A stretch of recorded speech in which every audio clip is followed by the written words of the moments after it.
Welcome to the Slop Temple. We pray this video helps.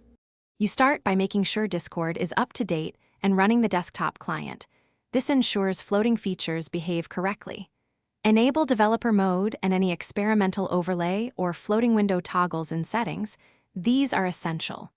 Close or disable other overlays like Steam or NVIDIA so they don't steal focus. Once done, pin the Discord window and test a quick toggle. This verifies the environment before you proceed to the more hands-on configuration. Now you create the floating window by using Discord's pop-out or undock feature for a DM, voice channel, or chat. This turns that view into a separate window. Drag and resize it to your preferred spot.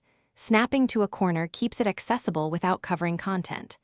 If you want persistence, use your operating system's window manager or a lightweight utility to lock the window's size and position.